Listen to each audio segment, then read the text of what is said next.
Brain tumour लगातार बढ़ने वाली और गंभीर समस्या। आखिर क्या है ब्रेन ट्यूमर? ट्यूमर कैसे बनता है और ये क्या होता है?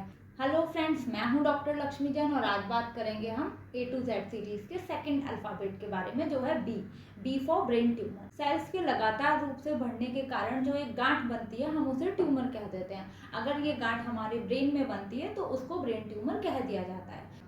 ब्रेन ट्यूमर डेवलप होने का मुख्य कारण है डीएनए में म्यूटेशन, क्योंकि डीएनए ही रेगुलेट करता है सेल डिवीजन को। जब ये अनकंट्रोल्ड सेल डिवीजन होने लगता है तो ये मांस का गुच्छा बना लेता है, सेल्स का गुच्छा बना लेता है, जिसे हम ब्रेन ट्यूमर कहते हैं या कोई भी ट्यूमर हम उसे कहते हैं। तो क्या कारण हो सकता है डीएनए में म्यूटेशन का? तो पहला कारण हो सकता है कि आप में ये जेनेटिक हो, बहुत ज़्यादा रेडिएशन के एक्सपोजर में रहते हो, या आप स्मोकिंग करते हो, या किसी भी प्रकार का ड्रग अब्यूज करते हो।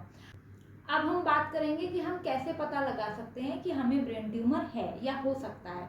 तो इसके लिए बात करेंगे सिम्टम्स की। तो ब्रेन में जिस जगह पे ट्यूमर बनता है उसी जगह को वो प्रभावित करता है और उसी हिसाब से आपके जो सिम्टम्स हैं वो आते हैं। अब हम बात करेंगे कुछ कॉमन सिम्टम्स की। तो जैसे सीजर्स, दौरे आना, ब्लरी विजन या फिर hearing loss, loss of balance, movement loss और टिंगलिंग सेंसेशन, नमनेस एक साइड में बॉडी के, ये भी आ सकती है। उसके अलावा आपको confusion, disorientation, changes in personality, ये भी हो सकता है। तो अगर आपको इस प्रकार की समस्याएं या फिर सुबह सुबह उठकर सर में बहुत तेज दर्द होता है तो आपको अपने डॉक्टर को ज़रूर दिखाना चाहिए। हम इससे बचाव कैसे कर सकते हैं या प्रिवेंट कैसे कर सकते हैं? तो हमें अननेसेसरी रेडिएशन एक्सपोजर में नहीं जाना चाहिए, उससे बचना चाहिए। ड्रग अब्यूज़ या स्मोकिंग से बचना चाहिए। और तीसरा, सेडेंट्री लाइफस्टाइल से बचना चाहिए, मतलब गुड एक्सरसाइजेस और गुड डाइट दोनों ही हमें रेगुलर बेसिस पर लेनी चाहिए। तो अब डायग्नोस के लिए क्या किया जाता है? तो सबसे पहले डॉक्टर्स आपका न्यूरोलॉजिकल एग्जामिनेशन करते हैं, एमआरआई, कैट या पैट स्कैन करवा सकते हैं आपके ट्यूमर के साइज को देखने के लिए।